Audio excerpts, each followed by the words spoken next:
to, once this is, all the apocalypse is over, I need to go get some. So if you go on Facebook, you can invite friends to watch. Oh, sweet. Which is kind of fun too.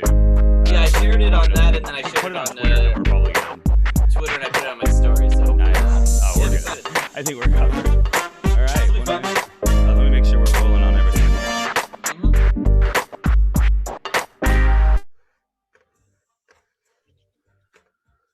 Yeah, we're in. We're in. All right. Hold on. I just need to hit record on here. I almost didn't do it. All right, we're recording now. There we go. I'm gonna go back to the desktop here. Okay. Let's see. Do do do do do do do do do do. Do do do do do do do do.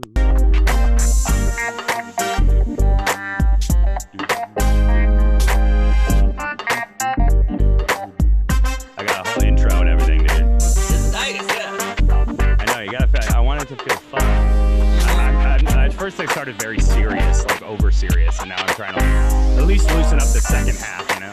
So far, this is the most funky filmmaking podcast I've ever heard. Thank you. You can quote me on that. Oh my god, I totally will.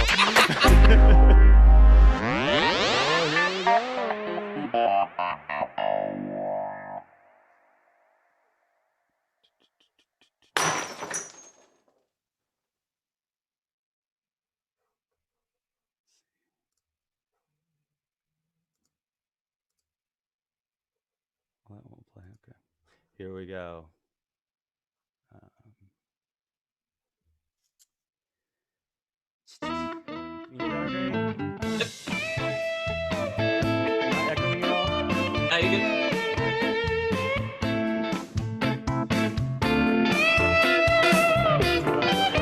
How's it? This thing automatically levels everything already. Ah, it's feeling good on mine.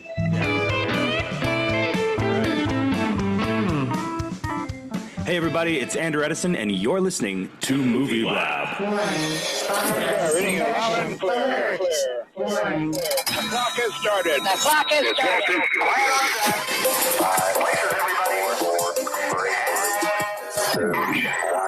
Well, hey, all you cats and kittens. It's episode 4. Oh my god, how time flies, of Movie Blab with special guest Andy Young, comedian, editor, and writer extraordinaire. Hey, everybody, how is it going? I'm here again, as always, this time with the wonderful, the magical Andy Young. Andy, how are you? I'm doing great, man. It's good to see you again. Thank you so much for having me. It is great to see you. I love reuniting with old pals on It's been this. a million years, yeah. On this thing. It has been a million. It feels I feel like I've been in my apartment for a year now. Oh my god, yeah. It's I'm coming on 3 weeks of the quarantine, and it feels Same, like a year. It's been strange times. But we hope everyone out there is safe, feeling good. I just fixed my levels. Let's dive in, man. Andy Young, you are an incredible kind of Swiss Army knife of filmmaking. You do it, but you also write about it, but you also podcast about it, but you also promote it. You have so much going on, and that's why this week's theme is making connections. Absolutely. What do you think? What do you think? I mean, it's something I used to be really bad at, and I think a lot of filmmakers inherently are, but it's one of those things you have to force yourself to get better at.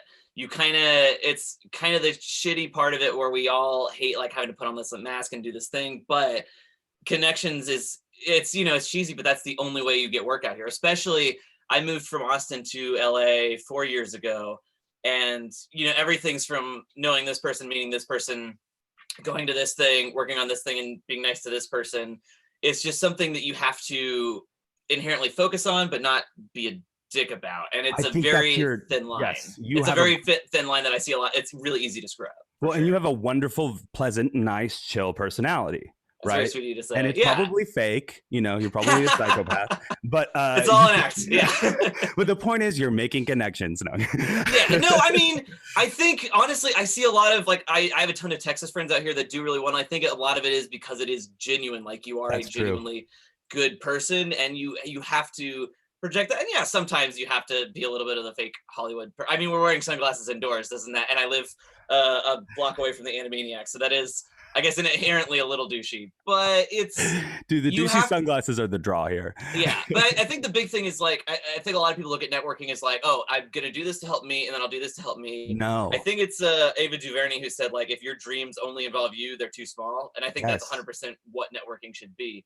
When you should be helping raise other people up, because then hopefully intrinsically they will raise you up. And I think that's a big thing. A lot of times now when I go to networking things, I spend more time like, hey, you should work with this person, or oh, this person seems you would really like this person, and kind of hoping they'll do the same for me, which it has worked out that way. Even the fact that you still go to networking things, you know, you seem to recognize that it is a constant thing. It is not something you do and then you're done. Right. It's kind of always going on, but at the same time, it's like, I don't know. I don't love that I am approaching 30 and all of my, like literally all of my friends work in this industry. Because then you could stop at approaching 30. Yeah, exactly. Once I hit 30, then I'm just like, I'm done. I've capped my friends list. I don't need to talk to anybody else. No, it's more of just a thing of like, I don't know. It's, you have to genuinely want to make friends, I think, out here as well. And I think a lot of people lose sight of that. If you want to make some of your connections your friends as well, and you want it to be divorced from the idea of like, oh, if I never get a job from this person, we would still be friends. Or if I get lunch with you once, I expect you to do something for me. Oh my God. I mean, yeah, that's the perfect way to put it. Because I think especially when I moved out here and I was a little younger, I did that a lot. But now I'm in a position where like people have done that to me a lot, and it's like, man, I don't know you. Like, I can't help you. Food is expensive. We got coffee. Yeah, exactly. Well, you pay for me. Well, and that is, I do want to say that's an unspoken thing. If you invite someone out to coffee, you should pay for the coffee. Yes. Or at the very least, you should offer. Usually, if it's a mentor person, a lot of people have offered to pay for my coffee, and I'll do the thing where I really fight, like, no, let me pay for it. But I've done a couple things where people invite me to coffee, and then they expect me to pay for it, and it's like, no, man, like giving the advice is the coffee. Yes, exactly. Have $4. Buy me a nice tea. So true.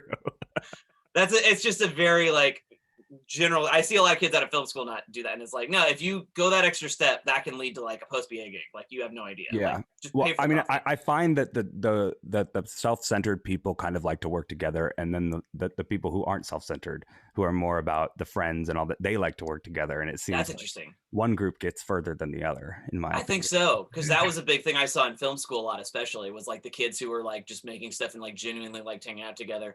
They kind of stuck together, and they're still like making stuff today. And I consider myself part of that. Yeah. And then the people with egos, they like either dropped out of the industry or they're doing something else, because it's like, it's like that's not enough to like, you can have like a big success, and then it's like, no, you gotta keep doing other stuff. Yeah. Well, it's like we both do. I think everybody has that kind of thing where either you have like a super high or a super low, or a lot, but it's like you have to, if you just got into this to do the Spielberg hands, like you're wasting your time. There's so many better ways to make a living. Like you have to be in it to put the puzzle together to tell stories. Totally. And I see a lot of people fall the wayside that are not here for that. And too, it's like we both know a lot of people that are like no longer doing this anymore because of that. I call it playing house. Pretending like you're a production company. There's a false sense of if a bunch of people, if a group of people get together, one of two things can happen. They can feed each other's delusions, or they can help each other attain something real. It feels like. So that's where I kind of draw the line, and I do label projects. I'll go down there and be like, oh, we're on a delusion trip in this one. Okay. That's great. Yeah, that's a really good way to put it. I never considered that before, but yeah, that is kind of the thing of like realizing when something is going to realistically happen. But it is also like, I mean, I both know it's like this is such a numbers game of like you never know what's gonna like this could come together, or this could like seems like a sure shot that falls apart. Like I just cut a pilot for True TV that we were all like, oh, it'd be crazy not to pick this up. This is gonna be the next Marines. Everything didn't get picked up. It's like you never know, but you have to keep going on to the next one. Yeah, it's true. And you give each project its life, and then that means sometimes people die prematurely. But that's what's always tough of like and I'm curious how you do with this too, of like when you get so emotionally attached to something, or like so like oh, this is gonna pay my bills for the next 4 months, or oh, like this is gonna be my next big thing, and then it doesn't go there. it's hard not to feel a little heartbroken. I'm still getting better at that. I should be. Yeah, I always try to get better at lying to myself. I try to lie about good things, like, oh, you'll have this done if you work forever. You'll have this done by a ridiculous deadline, or that kind of stuff. But yeah, whether you're lying to yourself or lying to others, there's no business like making movies. Yeah. But if I truly think here's a test for listeners. So if you're on Facebook and you have filmmaker friends and they get into a festival or they succeed in some way, how does that make you feel? Does that make you feel happy for them, or does that make you feel jealous? Because if it makes you feel jealous, you have some work to do on yourself. Okay, because I'm the latter for sure. I'm a both. So I like South by. First of all, tragedy what happened, obviously with South by, but I had we're getting into that, yeah. Well, oh, absolutely. Well, I had like 5 friends get in, and there were like at least 3 projects where I was either offered to cut and couldn't do it, I got offered it, and they went with someone else, or I tried to get it and then it didn't go. Mm-hmm. And for all of them, my first reaction is definitely, oh, so happy for them. They worked so hard to get this. This is awesome. The second one is I want to kill myself. Like, it's just like, oh no, how did I not work on this? Oh, why didn't I get offered? What did I do? But then like when the fest got canceled, my only thing was like, it wasn't like a shot in front at all. It was absolutely just like, devastating. Heartbreaking. Oh my God. Like this is your first big time to be on this huge stage, and it doesn't work. It's like I texted all of my friends. I was just like, I can't even imagine what you're going through right now. Yeah, the filmmakers, but also even like the panelists and the people who put it on and stuff. I mean, they work so hard for this festival. Man, I had friends that I have tons of friends that work at South by, and it's just like a lot of them got let go because they couldn't afford to pay or whatever that situation was, and it's just like, like spending an entire year getting this week. And again, like South by is my Christmas. It is my favorite time of the year. Even when I moved to LA, you are all over it. You are the king of South by. That's so true. It's the best. I have all my secrets and strategies, and I love that festival. It's I've been to Sundance. I've been to all the other ones. South by is far and away the best film festival in the world, and Janet and Jordan, like everybody works so hard to put it on, and it's just. I wanted to have her on here one day. It's a dream. Yeah, that's the dream. I got to play there in 2018, and it was amazing. Like, I was saying I wanted to have Janet on the podcast. Jeanette. Oh, Janet's amazing. She's so nice to talk. That's a bit of a white whale. She doesn't do a lot of press. But, of course. I love Janet. She's this isn't press. This is educational programming. There you go. That's a good way to put it. That's why I posted some. I'm posting this on a few Facebook groups and stuff. That's like, don't self-promote yourself. And I'm like, well, this Facebook group is about learning about film, and my whole thing is about learning about film. I'm not trying to promote myself, really. Like, dude, I get it though. That was a big thing when I was doing a ton. I still write for Movie Maker, but when I was really doing a ton of it, it was a weird line because it's like I would post like here's like an hour-long interview with Edgar Wright, and people are like, oh, don't self-promote yourself, and it's like, okay, yeah, I did it, but it's Edgar Wright. Like, you don't want to hear Edgar Wright talk about like taking you shot for shot how he did the Baby Driver sequence. Like, fine, my name's on it, but I'm trying to. The whole reason I write for Movie Maker is to help you. I want you to get this learn this information that I just learned. And some groups have been super supportive and have let me do some watch parties and stuff in the groups, and I will shout those out on the description of this video. That's great, yeah. But and then some don't seem to understand that it's like, I think you just have to be careful how much you do it, but yeah. Of course, yeah. I haven't been doing it too much. Maybe my you have to do it sparingly, but it is like as long as you come in with the thing is like, yes, this is my thing, but the bigger thing is the whole reason I'm doing this is because I want to teach filmmakers something I didn't know. When I want to make people talk about. Yeah, I want to hear other people. I want to pick people's brains about independent film for other people. I want to do it for legitimately, like the whole reason I started doing Movie Maker. Like I remember being that kid. How long has that been? I started writing for them. Oh gosh, April 2011 was my first one, because I had done like a no budget feature, and like I tried to get like press on all these things. And Movie Maker was my pie in the sky, but they were ironically the only ones that reached back to me, and they were like, "Hey, we really like this article that you wrote for this. Would you be interested in doing more?" So I kept interviewing filmmakers, and then I kind of saw it because at that time I didn't have good enough grades to get into film school at UT. So I kind of saw that as my film school. Yeah. Awesome. Please. I have a lot of stories. I have a lot of things to say. But I kind of looked at that as my next film school, because I remember being like 18 in this small town in Sugarland. I didn't have anybody in my family that made movies. I didn't know anybody that made movies. I thought like you had to know Steven Spielberg to make movies. Right. And here was this magazine of like, oh, here's interviews with like the Duplass brothers and Kevin Smith, and from the angle of for filmmakers. Yeah. And then it was just like, it's been like very cathartic, because the big thing that changed for me was like 4 or 5 years ago, I met someone at Sundance who was like, oh yeah, I like grew up reading your interviews. And I was just like, dude, that's amazing. It really is. It kind of, that was the big thing that put it all on perspective of just like, this is why I do this. Because you want to just teach people things that you didn't know at 18 or you didn't know at 25. It's like, to just expand that information. And again, because we're all in this together, you know? Yeah, exactly. And I think that's the attitude we're trying to encourage, because I think people see that, you know, independent filmmakers are approachable, and they want to interact with you, and they want to they want you to encourage people to check out their stuff, but they also want to support you. And I think it's that mutual, it's a beautiful thing, really. Yeah, because that's a big thing from movie makers. Like, I would interview people, and then they would follow up with me, and then I would like get like internships from that, or jobs where people. When would, you like, interviewed me, that's how we met. Yeah, we met for Bindle Stiffs in 2012. That was, I remember, and that's an interesting thing, because I invited you guys because I wanted to interview you, and it was a mutual thing, because we were around the same age, so I wanted to learn how you guys made the feature. Sure. You guys wanted to get press. You guys bought the queso. I'll never forget that. Like, oh yeah, there we go, guys. Yes. That's the best like version of coffee. They don't have that in LA or New York, but it's like, if you're in Texas, offer to buy the queso. You go a long way. Offer to buy the queso. You never forget. That's lifelong friendship. Yes, Texas filmmakers are the best. I want to have actually Alfred Cervantes, the head of the Houston Film Commission, on, because I want to talk to him about how people can use their film commissions. You know, that's great. I mean, like Austin Film Festival has done so much great work, and like obviously, I mean, it's only expanded ever since I left, but I always love like how much they give to artists. And even like during this time of like when South by went down, like they offered to like, screen all these films and stuff like that. And it's just, I don't know, they're a brilliant organization. I love what Lars and everybody there is doing. Let's dive into this South by thing. Please. This is from what the largest virtual film festival ever put on. Oh yeah. Isn't that insane? Yes. And we have never seen anything like this as independent filmmakers. And it makes a lot of sense. It's sort of like one of those things that makes a lot of sense, like the fact that lots of people could be working from home. These things that, like, it's just like, it's this, sometimes the situation is bringing, these are things that I think are going to be staples of change that are just coming out of this whole virus situation. Because they used to have, well, at least for like on the press side, they always had like a screener library, and not every film went along with it, but a lot of the indies would be like, hey, if you want to watch my film before the festival, here's the thing.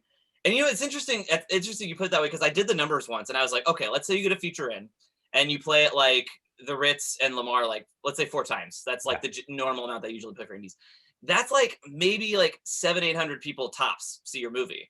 You know? Even if you play at the Paramount once, the best theater in the world, that's 1,000 people. And you can trade that off. I mean, the magic of seeing it on screen versus the magic of seeing the whole world being able to stream your shit from the #1 website in the world. Right. It's definitely different. Like, because it's like, the year I had a short there, it's like, oh, it's so cool to like be in that theater and see it like on the big screen the way we wanted to see it, with like a full house of like whatever it was, like 300. Was that Wendy? No, that was Nice Ass, which played at South by Southwest 2018, directed by Carlin Hudson. And we played, and it was like amazing. It was like 300 people.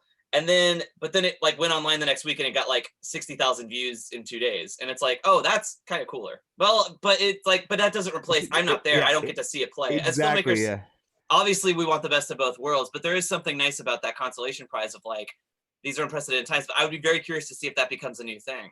But then obviously, that gets into distributors and stuff like that. But I am still really excited to see, because it seems like they're letting on films that aren't even distributed by Amazon. I mean, I think if you premiered at a digital festival, I think it's the same rules apply of like, that's a premiere, and it doesn't mean you've sold the movie to Amazon, and it doesn't mean everyone's already seen it, Exactly. It's very cool. And it's like, I don't think you even need like a Prime account to do this, right? Like I do not need a Prime account. No, it's free to everyone. So dude, I can't stress this enough. If you're watching this, like, they haven't released a date yet, but keep an eye on it. It seems like it's going to be end of April. Like, what else are you doing right now? Like, I've just been like carving through the AFI 100, like support indie filmmakers, see some new movies, reach out to them. And I'm going to try to interview that, is it a week, or I don't know how long it is, but over that course, I'm going to try to interview a lot of the filmmakers. Oh, I can hook you up. I know a ton of filmmakers that lost their premiere, so I can totally. Amazing. I'll send you. You could always join me too if you had the time. I would. We'll see what happens. I enjoy this side of it for sure, because there are people that I was. Well, actually, kind of ironic. This was going to be my first year going to the festival, not with Movie Maker magazine. I was just going to go like for fun. Yeah. But there's still like filmmakers there where it's like, it's like I want them to get their article in Movie Maker. Pretty much at this point, my Movie Maker stuff pretty much just helping my friends, like, and just giving the press. Exactly. It's very much like a side hustle of just like helping my buddies out.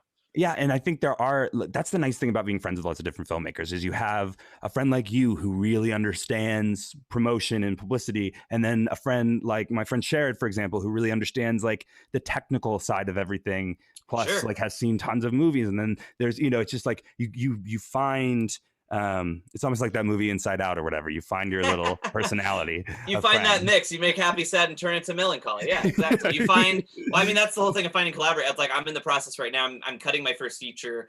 I'm already talking to directors about. Thank you. I'm loving working with her, but I'm already talking to other directors about cutting their feature. Yes. Hopefully, after all this is passed, and it's like you're kind of figuring out like what's the combination. What do you bring to the table? What is this director's vision? Like, who are you going to gel well with? Like. And it's an interesting dance, especially, well, it's a weird thing doing networking right now because it's like you can't, it's so much of it is meeting in person. It's very I figured weird. it out right here, baby. Right well, yeah, here. this is, I mean, that was always my silver bullet was always using Movie Maker to make, like, that's how I like have met like David Wayne and the Duplass brothers and all these filmmakers. Oh my God, the list of the people that Andy has interviewed. I was reading it and I was so intimidated because I was like, my list is like the 6 people now.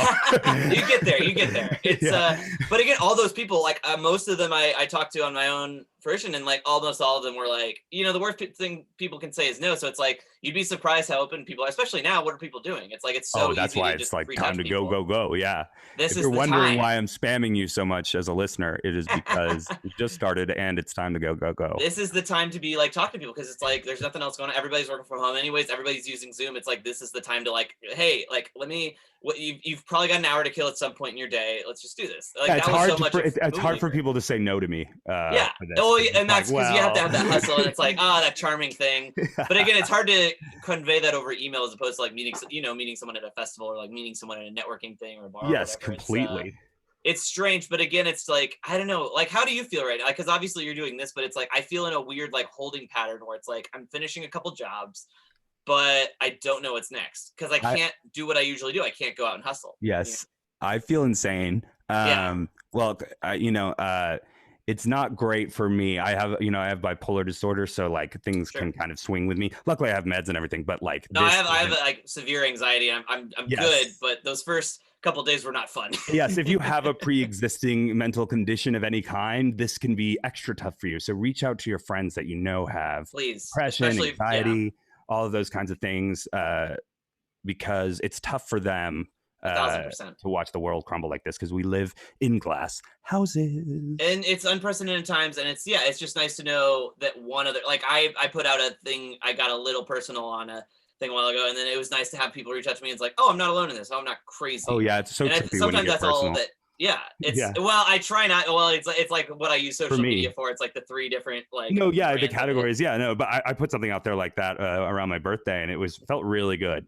It's nice. I try not to do it too much no. Because it's weird of like, because I don't know, like a lot of, I'm sure you're the same way, but a lot of my social media, I would go out to venture 70% of the people are like either loose connections, people I worked with once, or people I've never even met that like know me from I would say 90% of my friends are people. Or whatever. Yeah, exactly. Yeah. So it's like, it's weird to go up in front of all these strangers like, why is this guy I worked with 3 years ago talking about killing himself? This is weird.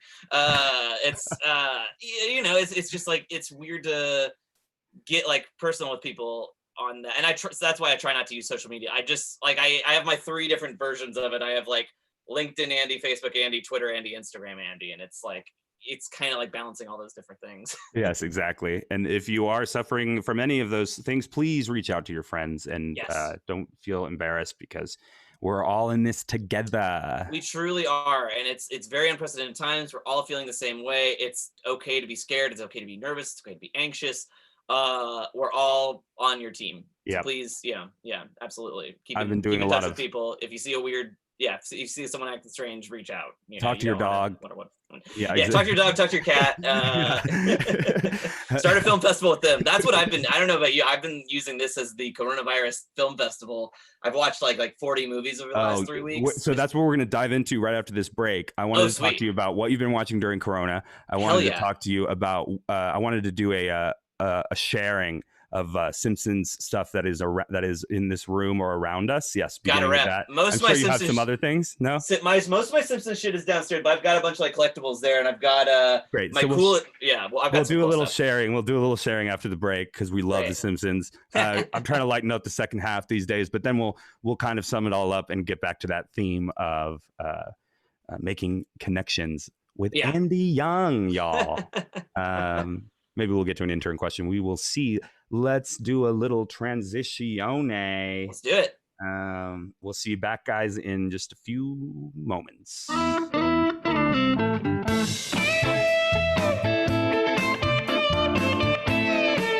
Grab some Simpsons shit.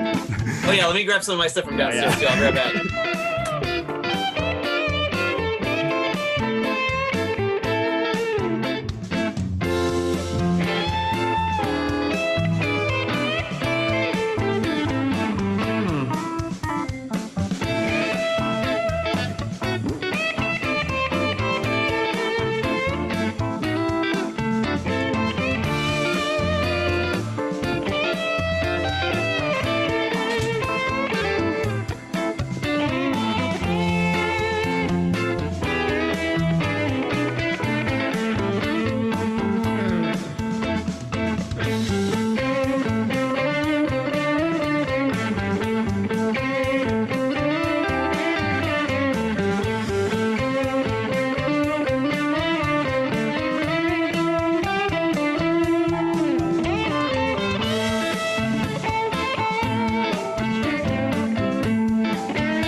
Two more minutes and we're live.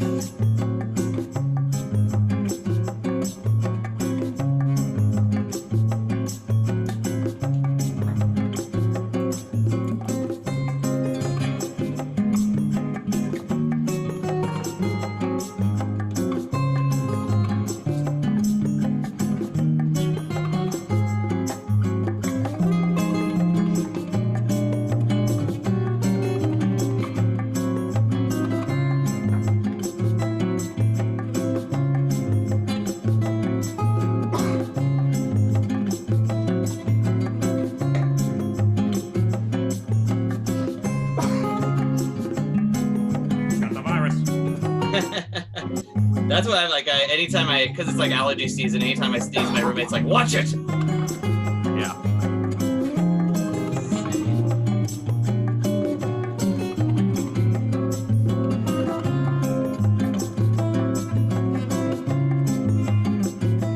Bringing up my letterbox to remind myself that I watched recently. Oh hell yeah.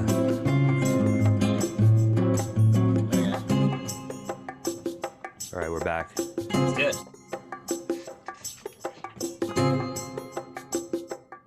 All right, guys, welcome back for part 2. We're having a lot of fun with Andy Young. I'm Andrew Edison, and this is Movie Blab, a Filmmaker's podcast. Hello. Howdy.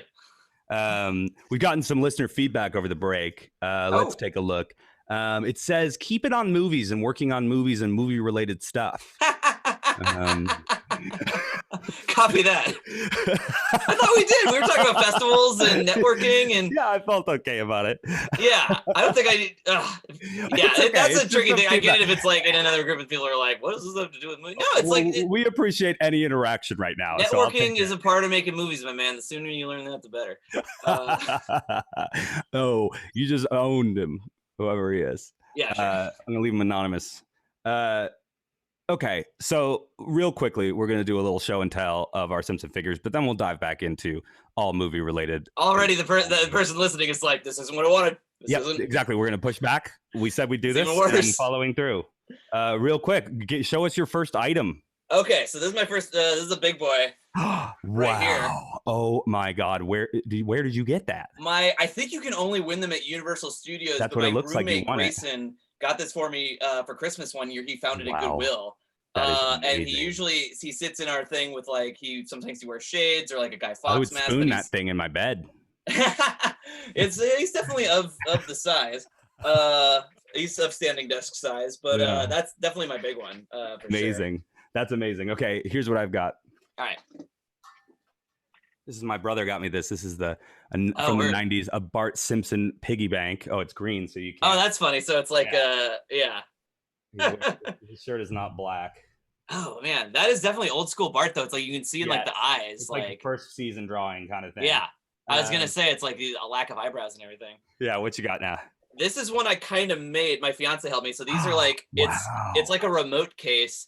And it's like these are like the movies. That's super movie related. Exactly. There you go. So this is like from the Simpsons movie. Oh, which is an incredible film. Yeah, and my fiance, shout out Laura, love of my life, helped me like congrats, glue them on in order. Thank you so much. Yeah. But it's like they're just sitting there like ready to watch a movie. So that's my God, like I love that. It's kind of handmade, but it's like it like holds remotes and Xbox stuff and whatever. So real quick, I'm a huge collector of the Playmates action figure series. You had like a million of them when I saw you in Austin. Yeah. I only have a few in my apartment, but I was going to share. This one's actually related to yours. Oh, sweet. This is the movie theater. And he's green too. Yeah, McBain. Yeah. He actually, this is very dated. He had a gun. That's right. With this. There's a prop with this, and it's very unsettling. My book. Yeah. I think you can get into. Yeah. Yeah. In brick wall for an hour and a half. And then I've also got Dr. Nick, who I love, one of my favorite characters. Oh, classic. And chilling in Burns Manor, which is a great one with a lot of detail. That's so cool. I live next to a comic book store, and they always have these things. And I'm like, I'm worried if I buy one, I'm gonna want to buy all of them. Y'all Venmo you right away if you see something good. Oh yeah, no, there's a ton of. Next time when this is all over, I'll take a picture for you and see if you want anything. I do have one more. This is kind of cool. This is a promotional still from, I think it was like their 20th anniversary. What's kind of cool is or 25th year anniversary.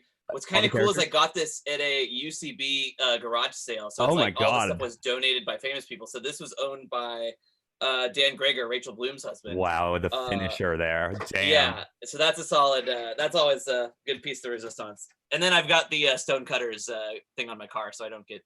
That's really cool. Yeah, this doesn't really compare, but my friend David, I got one of those. Yeah, that's classic. All right, so back to the movies. Back to filmmaking. Yeah, we're so sorry. Let's talk a little bit more about the craft of filmmaking. One of the things I talked about at the beginning of the series in my first interview with Dan was, why do you make films? You have to ask yourself that question. Why do you want to make films? Because there's so many sacrifices. That's like the first step in safeguarding yourself on a project, right? Yeah. So why do you want to make films off the top of your head? It's the only thing I'm good at.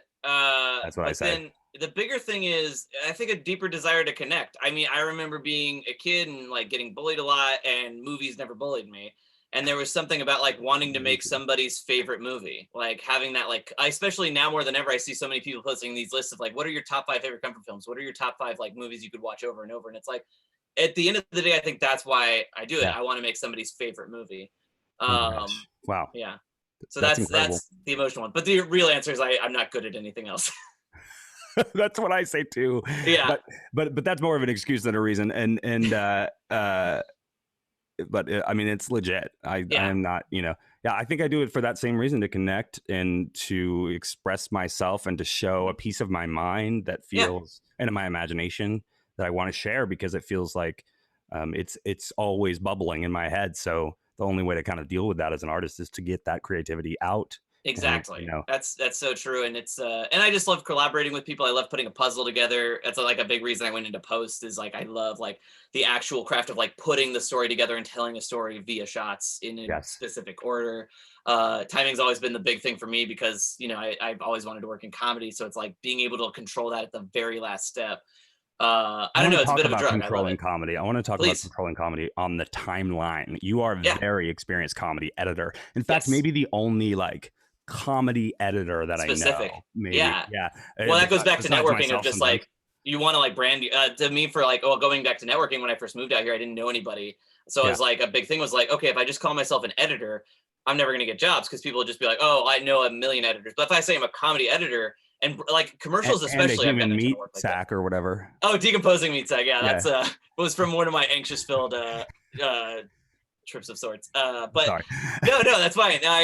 But for the comedy editor thing, I branded myself that, and I get a lot of commercials from that because like execs are like, oh yeah, we need a comedy editor. We need somebody who does comedy. Yes. And if you put that shit on your business card, and it's like that's what you are. Oh, look, you get so much more work. So it's like, but it's like that's always been my bread and butter. I love just making a joke land.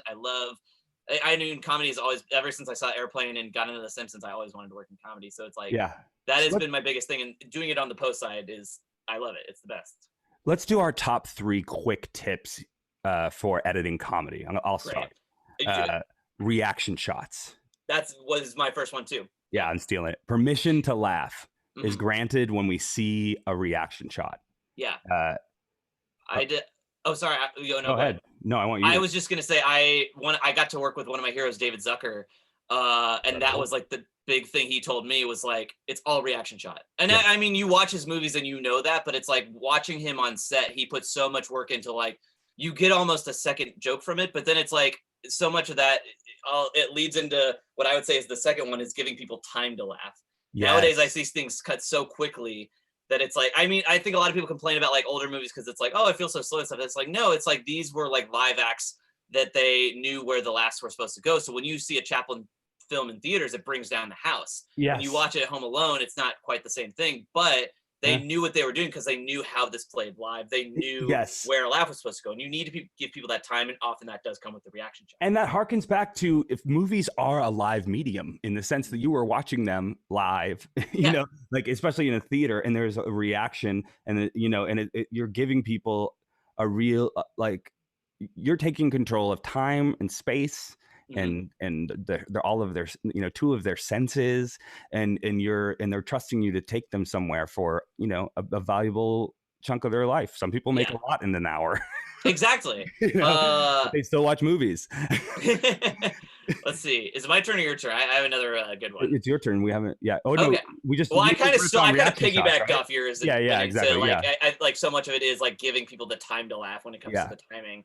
And that's a big mistake I see a lot of like beginning filmmakers make. It's just like so cutty. It's just so like smashing everything together. You really need to let things breathe. That's a big thing I'm working on with the feature right now is like the director is, I thought like things were like too short, and she was like, no, like make it longer. Like let's like really let things like have that space. Yes, exactly. I think mine would be to make each comedy beat about one thing. Make it just about one thing. There can't be 5 funny things happening at once. Yeah, it's true because there's like some things like that where it's just like I just watched The Naked Gun 2 again, and it's like there's it's like Olive Zucker's movie where it's like there's a million jokes in there, but it can get a little lost in the sauce. Like I think to really make something land, it has to be a little singular, and like knowing what the purpose of this cut is, knowing what the purpose of like this line is, like it's definitely you want to make sure there is like an intention to it. I'm talking about the scene overall too. Oh, sure, like, yeah. In terms of how to cut jokes, that's what I like. Cut jokes, I guess, is my tip. Sure. That don't land because they take everything and they kill and they ruin it. Not even a joke, cut improv that doesn't land. Like I can't tell you how many of my films. Like I think like Judd Apatow has made comedy so much better and worse because well, I mean there's obviously the stuff about like the visual storytelling of like kind of getting lazy, but the bigger thing is like people think like, oh, this was so funny. Like, the biggest thing I hate hearing from producers of like, oh, we have to use this shot because it was so hard to get, or oh, we have to use this. God. It was so funny on set. Both of those are psychological reactions. Just because it was funny on set, almost more often than not, does not mean it's going to translate into time and again. Like you've already been spoiled. You have no sense of what this is because you're involved in it. Yeah, and you have to. And I've done this long enough where you can like when I'm watching something, I'm like, oh, they thought this was really funny on set. This was like an improvised take that everybody thought was so funny that they just like threw it. And it's just like, I don't know, like even like people I like even my fiance is not in movies or comedy at all. It's like she can watch that stuff and she can like smell that from a mile away. I think most people can. I would say, and I think it's knowing when to kill your darlings for sure. Sure, exactly, killing your darlings. Yeah. Well, I lost count. I guess that was Well, my. I'll do one more that's really important to me is that I didn't realize again until really working with Zucker was sound. Obviously, like there's the old movie axiom of like if you can only afford to have good audio or good cinematography, if you can only could have quality camera or quality sound, go with sound every time because that's always gonna have production, which is great. But what I'm really talking about is really like making sure like a sound effect or the proper music can help like land a joke or isn't just like blanketly put in. Again, a big mistake I see beginning editors do is like everything has to have music. If there's music has to go into this, music has to go into this music. Yes, we all love music. Music is fun to listen to. That doesn't mean it needs to keep you from figuring out your movie. But you also, I mean, you just need to make sure that it like translates and it's not, you never want something to feel like it's just like laid on. You want to make sure that if you're cutting something to music, that it really is like helping accentuate a joke, especially. Or it can contrast. It can create a contradiction instead of just being like, wah, wah, wah, wah, wah, wah, you know. Oh yeah, you never want to do that bullshit stuff. But like, it's so important as well of just like, and I think it's something that like horror is leaps and bounds ahead on. It's just like they're able to use sound effects so well in order to make you jump, in order to make you scared. There's so many times in comedies where you hear a glass break at the right time, or you hear like this off-screen thing at the exact right time. Again, The Simpsons like kind of perfected that with like the tiptoe, like walking out. There's so many times comedy in general. Oh yeah, of course. No, it's season 5 is a masterpiece. But it's, oh my god, yes. So much of it, like I didn't realize it, like starting out how important sound was. I would kind of always be like, oh, I'll just like temp this in, and then like a sound editor will like do this later. And like oftentimes, yeah, they're geniuses and they really do perfect it. But I always, when I show someone a cut, I want it to be, and this is just good advice for editors, I always want something to be as far ahead as possible. I want to put on temp color. I want to have like a VFX overlay to kind of give the idea of something. I never want to have like, oh, this is going to be temp this is going to be temp this a lot. It's people chiming in while you're watching their cut. Why isn't this? It's so hard not to as a filmmaker, but you have to shut up when you're watching your shit. But you want like things to be like as close as possible. Yes. To when someone sees something for the first, especially like I as a director, I've seen stuff when like an editor will show me something and it's just like, oh my god, like oh no, you're not doing this right at all. Yeah. And you know, I think everybody's smart. They know things are going to be temp, but you might as well like. Don't show something grayscale, like give it a little bit of color. Don't show like, oh, this is a temp thing. If you have like a pack of smoke effects, add a pack of smoke effects. Like people there's a lot can of tell when that's temp. Just in Premiere or just in the timeline. You don't have to learn After Effects to put some temp stuff in there. And you're saying word for word what Dean Gonzalez said last week or 2 weeks ago. I think it's coming from the commercial world too. It's like that's such a big thing. It's like go ahead and like get the titles as close as possible. Just get it to a place like. You know, obviously it's not going to be perfect. It doesn't have to be perfect. All these people that are smarter than you are going to do the color and mix and stuff like that. But don't show something unmixed. Don't show something that's like popping. Don't show something that's like Times New Roman font when you could make it look dope. Like all the dialogue is on the left and right channel or all this. You know, like some of that. Just get it there. Get it like a little clip. Like you know, it doesn't take you that long, and it just like it's going to make your cut go better anyways. You're going to get a lot less. I found that I get a lot less like. Crazy into it feedback when people aren't pulling their hair out of like, oh, what if this is going wrong at all, whether they know the post process or not. It makes it just so much easier if you just like go that extra mile and just like make the titles look good, mix it a little bit, add just a little bit of temp color on an adjustment layer. Yes, it's those little things that really, that's more of a post note than a comedy note, but even then it's like that stuff can really make or break a joke. And it's like, yes, exactly. It's sort of the hardest form of editing is comedy in a way. I agree. Well, I don't know. I've had to cut some horror stuff, and that's definitely I love that run for its money. Yes, but I think so. There's a specific art to comedy where I've worked on shows where they bring in editors that are like really good editors, but they don't know comedy. They're not funny. They'll have like a really solid cut. They do everything right, but it's just not funny. And you kind of have to go in, and it's like it's truly is a matter of frame finessing sometimes. I mean, you know, again, that's an old axiom, but and again, like when I worked with Zucker, he's a genius about it. Like it had to get like right down to the frame. And he was always right. You know, you have to know exactly when. And I think it's something that can be taught, but it really is an instinctual thing. That was he just like 2 frames off the end? Yeah, a little bit. He didn't do it he did it more in like a whiny I'm David Zucker voice. But yeah, it really was a thing of just like, he was very harsh too. Oh, and like he would like be this like, thing you of look just like shit today, Andy. Well, we would like, because he's like a 70-year-old like Republican, so we would like take the piss out of each other a lot. But the bigger thing was like, when something wasn't funny or when I did something good, he would say like, oh, that's really funny. Yeah. And then when I didn't, it was just like, why did you do that? That's such a stupid choice. But you have to like, I got lucky by the time I worked with Zucker, which he was something I never thought I would work with David. That was just such a pie in the sky. That's mind blowing, dude. It's insane. Like he's someone to a point of like, you dream of like, oh, I'll work with like Quentin Tarantino because he's still making movies. Mhm. That's a pie in the sky. But then it's like David Zucker. Oh, that's never going to happen for some reason. But then it's like when I did, I was ready because I had a thick skin. That's another thing that comes with. I think it comes in post a lot, but it's just the idea of like you have to know how to take notes. Yeah, like, and there's different type. It's going to be different taking notes from directors. It's different taking notes from execs. It's different taking notes from producers. Everybody has their own thing they're trying to get across. The editor gets the most feedback out of anyone in the process is the editor. And you have to not take it personally. And it can be really hard to, especially when you like try something and it doesn't work. But then there's so many times where it's like you try something and then it kind of makes it. Like I just cut these Mountain Dew commercials and it's like I made this like one change of swapping stuff around and it ended up like making it 100 times better. But then there's times where you try stuff and it's just like, oh, it didn't work. And you have to like, even if they call you a piece of shit, where you just got to kind of let it roll off your back and just be like, okay, well, let's go on to the next thing. You can't, I don't know. I see so many people get out of this game. And it's, I want to be clear, if you have kind of a thin skin, if it's really hard for you to take notes, keep doing it. You're gonna, I can't promise you it's ever going to go away. It doesn't for me. I still get nervous, but it gets better. You get it's like with networking, you get better at doing it the more you do it. The most nervous I've ever been was in film school showing a cut to 12 people. That was more than like showing something that got like hundreds of millions of views. That was the most nervous I've ever been. I've never not learned anything from getting feedback from someone, regardless of whether it was true or not, or I felt like agreed with it. And you know, I don't know. And there's also, I mean, the thing of just like knowing when a note is bullshit, because there's so many people identify it. Even in, well, it's like, it's a tricky dance. And I've learned it a lot more from like commercial directors who are really good at this, where it's like, you have to know when a note's bullshit and kind of how to address it. And like, because a lot of these people you talk to, there's a lot of execs I've worked with that are great, but then there's some that are like, their job is literally to say anything. Yeah. It's like in film school, I had a teacher once who was like, okay, everyone in this class has to give one note on this person's thing. And it's like, well, what if we don't have any notes? Yeah. It's like, you still have to say something. And it's like, that's not really teaching people how to work well in this industry, but because you have to know when something's done. I don't know. That's such a stupid idea. No, but, it's great.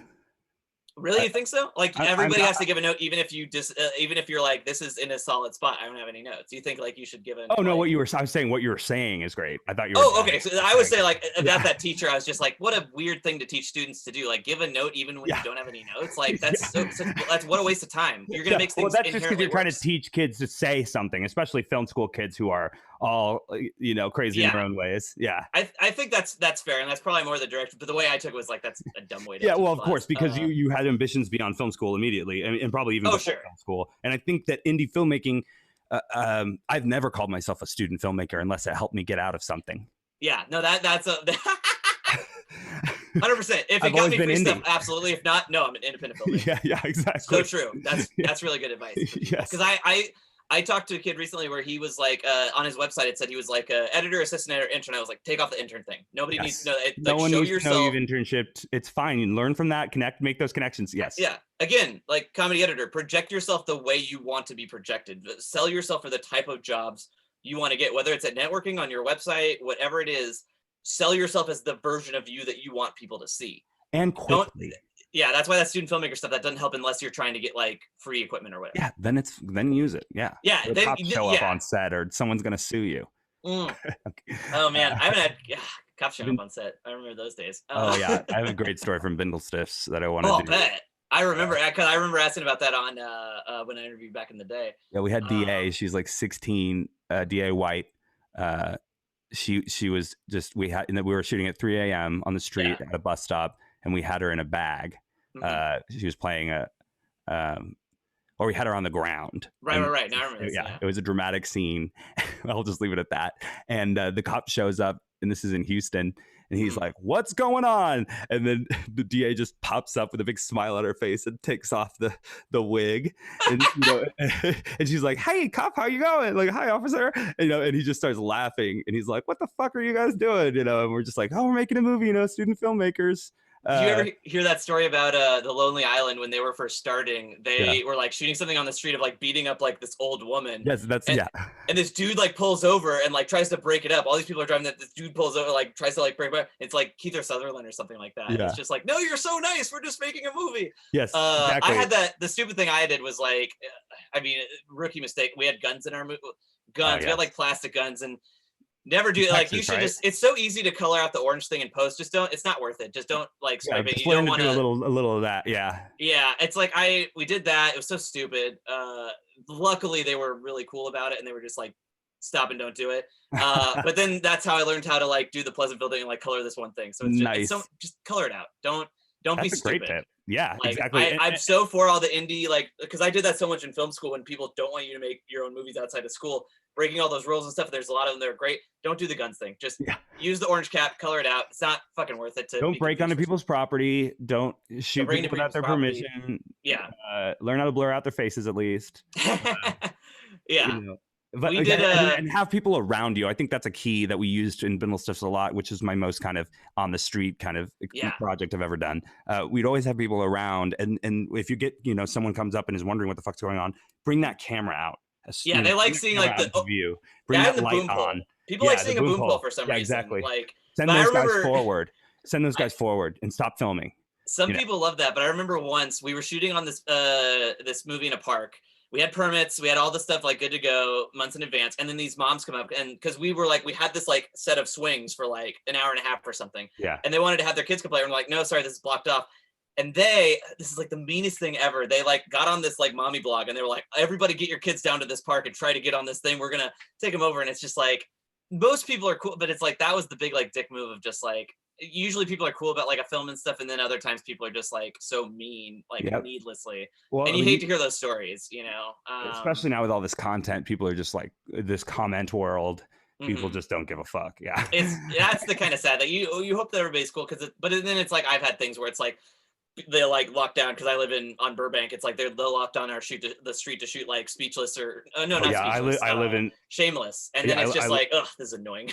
Yeah, I live right where they film Girls and all that. Oh, shit. there you go. Yeah. And on the other side of it can be a little bit, well, this kind of ruins my day. But then at the other time, I mean, that's a little different because it's a network show, but it's also just like when you see like kids making movies, it's like, don't be a dick, don't yell out at them, don't like turn on your lawnmower right then. It's like, be cool. Yeah, exactly. It's not that hard. And grab an apple box, help out.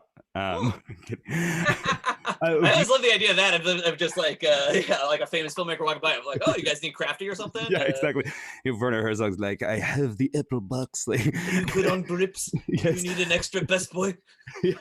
I remember Timothy and the Bears. Yeah. But it's so funny, like how much of that indie stuff like still translates when you're doing like bigger projects. Like how much of it I still see like on the biggest stuff that I've done, how much you still see some of those indie filmmaking tricks. So it's really cool to kind of see that like things kind of never change. And it's kind of like I remember when I first saw David on set, he did this, like I cut a bunch of shorts for him that unfortunately are never going to get seen, but like he had like this small crew, and it's like, you think, oh, it's David Zucker, there's all this like magic to it. And it's like, no, there's like an apple box, there's like a keynote here, another one here. And then you don't need to be overwhelmed. And the technology, it doesn't require your, crazy.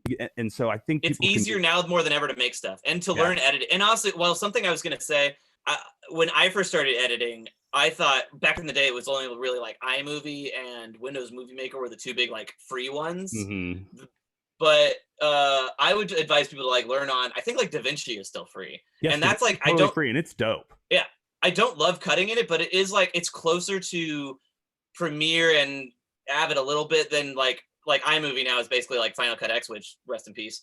But it's like if you want to actually be an editor, more often than not, you're going to be working in Premiere or Avid. You should learn one of those. Actually, if you're seeing this right now during the coronavirus, they're free right now. You can go to these companies and Premiere, the whole cloud, right? Yeah, Premiere and Avid, you can get like a couple months for free. Amazing. I'm gonna do that right after this. Holy shit. Dude, if you don't have a subscription, I'm not sure what I'm sure there's like rules, or there's like you have to put in a credit card and you take it out or whatever, but it's like use that time. Like if you can learn on those, do that. It's like being like I took piano lessons as a kid, and they would be like, oh, that's not proper form. You need to do this. Editing is so much like that. Yes. You don't want to be using this all the time. Don't you like the mouse is such a crutch, and I still have it kind of built into my brain sometimes, and it makes you a slower editor. Like learn all the hotkeys, really try to focus on that. If you're a starting editor, really try to focus on like hotkeys and using the mouse. The mouse is a crutch. Like slap your hand, have like an old German one, like, the mouse is a crutch. I have there's a dope, they sell these little like, it's like $12 on Amazon. I mean, it'll take you a minute to get there, but these little skins that have all the buttons on there teach you how to do it, and then you can just sort of each day. I've been doing it each day. I got it right here. I'm learning Avid right now. It's oh, let's see. Let's see the buttons. This is the one for Avid. Oh, awesome. Cool. And it's like, because I'm using the coronavirus to like learn Avid because I was a Premiere editor and I'm trying to get more shit. another advice I'll get, if you're transitioning from one to another, don't change the hotkeys around. Don't try to make them the same program. No. They're apples and oranges. You're and only going to hire yourself. you, and you're going to have to be like, sorry, real quick, while on your dime, like go change all these settings at your editing station. That's not as bad because you can have like a USB key. It's like it's easier to switch stuff around. The bigger thing is just like the programs are so different. Like the way the timeline in Avid work is just not the way the Premiere timeline works. And if you want to use Avid to its full extent, you need to learn it. It's so annoying. I'm very frustrated with it, but you kind of have to learn the program for what it is. Don't try to make Avid Premiere. Learn Avid as Avid. If you're trying to learn Premiere, vice versa. Learn Premiere the way, there's so many great things that Premiere does that Avid just doesn't. Yes. Learn Premiere the way it's supposed to be. Learn Avid the way it's supposed to be. It's going to make you a better editor. And for people who don't have the resources or the time right now to make their own films, as like if you love filmmaking and you have limited resources, editing is a great place to start and learn. Yeah, I love like these. I edited this. So I edited this thing called YouTube Rewind 2018, which was like the most disliked. I think it's got like 16 million dislikes or something like that. That's another story in and of itself. But the coolest, they haunt you a little bit. But the coolest thing that came out of that is I saw a lot of kids like making shit out of it. Like they would like download the video and then they would like cut it into like memes and stuff like that. Yeah, hell yeah. Remixing it, like, and it was like really like at first it's like, oh, you're really taking the piss. It's kind of but then it's kind of like, oh, it's like if it inspired you to be creative, who am I to judge that? And it's like I kind of love seeing them now. Like people send them to me and I'm just like, oh, that's like, you know, if someone's not funny or if it's just not very creative, it's like whatever. But I've seen some really creative ones and it's like, yeah, it's probably just some kid like with iMovie and it's like you can totally do something like that. Like find. Like you can like do remixes in YouTube poop and stuff like that, or even just like download raw footage and try to tell a story. Like make something stupid out of like stock footage. Like I've seen so many great like quarantini short films over the last couple weeks. Yes, it's amazing. Like this is the time. We've been wondering on the show if the Duplass brothers are sitting in the quarantine making something right now. I would hope so. Those dudes are always making shit. Yeah, like, exactly. I love those guys. I hope they're making the Creep 4, 5, 6, 7, and 8 right now. I mean, you know, they really like cornered the market, man. They figured out the perfect way to like give people points to do something like for a small enough amount of money that you can sell it to a distributor and make a profit. Yep. Not only for yourself, but for everybody that works on them, giving everybody a fair amount of points. Like I really give those guys a lot of props because I think they really did kind of. And they encouraged filmmakers all along the way. Including me. Jay has been a huge proponent of my career and has been really cool. And they're the best and they're geniuses, but it's just like, and you know, they're great like writing and directing and acting and stuff, but it's like the Duplass brothers as producers really did kind of change things and for the better, I think. And it's been really amazing to see that over the last like 10 years of going to South by Southwest, their influence on making films and distributing films. Yeah. Seriously. And they rode this wave pre Netflix and now they're still killing it, you know? Yeah. With Netflix, which is kind of cool. Of course. Yeah. They're doing so much good shit, man. There you go. We talked about movies. There we go. Exactly. We're almost done here. Are you not entertained? Hungry monsters. They want the. Yeah. We've been holding our viewers pretty well. I think better than I ever have doing a live thing. Nice. I hope that's helpful. I tend to sometimes ramble sometimes, but I hope this is all because this is all stuff that I wish I had known when I was 20 and like starting out. But it's you know. Like I want to play a quick ad for this show, and then I wanted to quickly talk for like a few seconds about what you've been watching during the coronavirus, and we'll call it a day. Does that sound good? I love it. Let's do it. All right, cool. I got it right here. Well, guys, that's it. And thank you for tuning in. Listen, we are on iTunes now, which is awesome because every podcast dream is to be on iTunes. So do us a huge favor. Go to Apple Podcasts, subscribe to the podcast, and leave us a review between 4 and 5 stars only. And that would be so helpful. That helps the podcast get seen and pushed up in the podcast algorithm. Couldn't have built this without you guys. We reached 100 likes on Facebook. These humble beginnings are all about y'all. So thank you so much, and we will see you next week for more Movie Blab. Do it. Please do it. Goodbye. Movie Blab is recorded live from Brooklyn, New York. That's like how IMDb, I always tell people don't give 10 stars, give 10 stars. That helps way more. Oh, yeah, I don't care what people give. But yeah, be nice. Yeah, exactly. I have the worst video of YouTube of all time. Give me something. I need this. You have what? The worst video? Oh, I don't know what to do with YouTube. The most disliked on that's YouTube Rewind. That it's like 16 million. It's so crazy. How do I see that? What is that called? It's called YouTube Rewind 2018. I'm sure I'm already getting comments. I in this watched thing that of just Cringe like, Fest. Yeah, it's a Cringe Fest. Oh for my sure. God, amazing! I'll link to that as well. I was one of 3 editors on it. I'd say that was like 40% me. Wow. It's like one guy did like 55%, I did like 40%, and then one guy did kind of the dance sequences. Damn. And that's a perfect, but I have like a ton of like educational stories on that of just like dealing with like 50 creatives at once, trying to, not even creatives, like executives and shit like that. Well, that's a story for another day. I got plenty of Rewind stories. Oh yeah, we're gonna have you back for sure. Sure. What have you been watching during the coronavirus? So I've been trying to like tear through a bit of like the AFI 100, but I've also been like, there's like a lot of like older films that I'd never seen. Like I've been trying to go through the Oscar films, like In the Heat of the Night. Let's see, in terms of endearment, American in Paris, wow, just knocking out the classics. That's trying awesome. to watch the Oscar winners I'd never seen. But then there's ones that are like more cool, like Blowout, Leon the Professional, Top Secret. Speaking of David Zucker, I'd never seen that one. I love Leon the Professional. You hadn't seen that movie? No, it's like all those movies that are like have been on my list for like 10 years. My favorite one that I've seen is I've seen like 40 movies, I think, in coronavirus no times. way, you're crazy. Do you have a secret portal to another 24 hours in your day? It's like the Prisoner of Azkaban thing. No, it's just like there's some days where I'll learn Avid, or I'll be working on the feature, or the commercial, or whatever. And then there's some days where I wake up and it's like, well, time to watch 6 movies. Yeah. Because that's what I would do during South by. It's still work. Yeah. It's still work. My favorite one I've seen that I really want to shout out, because I don't think enough people have seen it. It's Umbrellas of Cherbourg. It's a French film from like 1964. I think it was Demi who directed it. And it's beautiful. It's like so my speed. If you were a La La Land fan at all, it's like very much just a Technicolor, beautiful French musical. And it's just, I don't know, it just really tugged at my heartstring. It's available on Canopy for free. Oh wow. And Canopy is like free if you have like a library. Are they doing card that too? Oh, if you have a library card, yeah. No, that's always been free, but not okay. enough people know about it. But it has like a ton of like Criterion movies. It has all these like new movies. There's a bunch of like sci-fi shit that Laura wants to watch. Like, amazing. It's great, and like I really love that one. But then it's also like my roommate's never seen a ton of Pixar movies, or I haven't like watched the Cornetto trilogy in a long time. So yeah, it's a pretty eclectic mix of like one day we'll watch I don't know, like the O.J. Simpson Made in America, like we'll watch all of that, and then there's other days where it's like, oh, let's watch Cats twice and see what happens. Dude, can we talk about Cats for just a second? Oh my God, I've been a fan of Cats since I was a child. I've been very vocal on Facebook about how much I love the movie. I've seen it. Really? I've seen it now 4 times. Okay.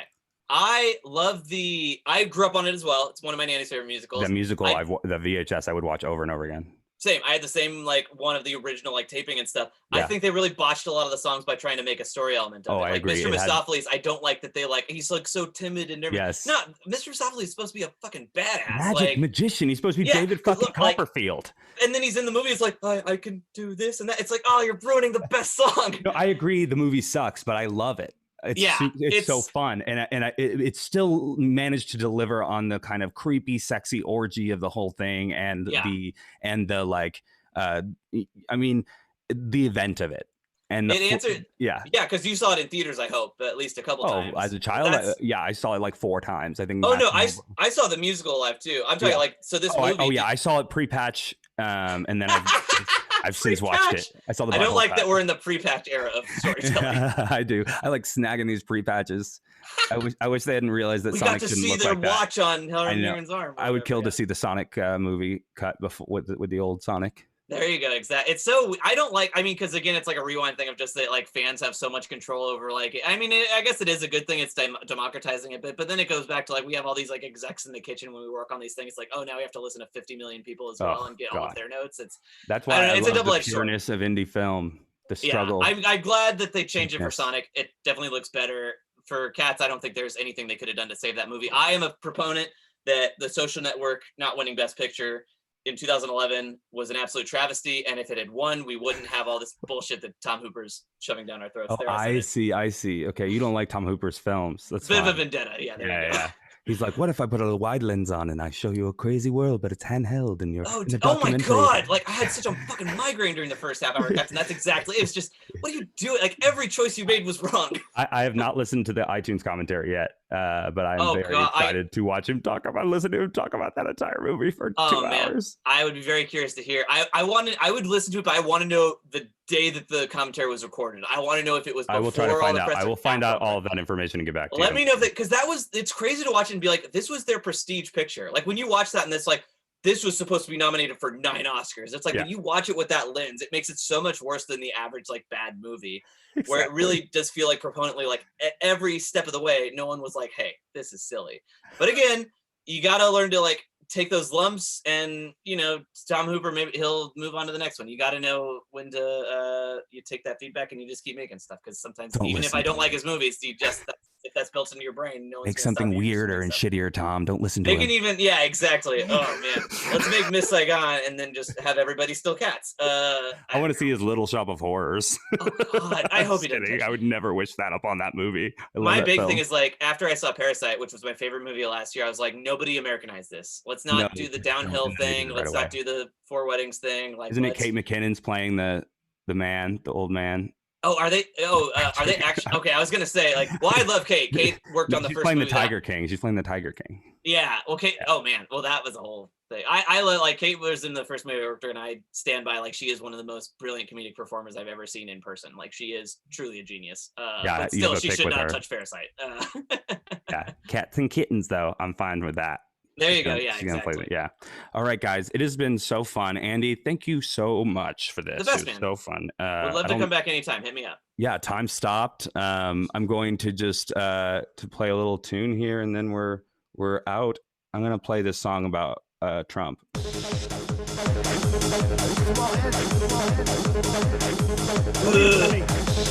And then this podcast is the greatest filmmaking podcast. I'm talking about this. It's been an incredible podcast. Thank you for oh my God. If you love this podcast, it's the best. If you hate it, I had nothing to do with it. I'm making the better films on my iPhone.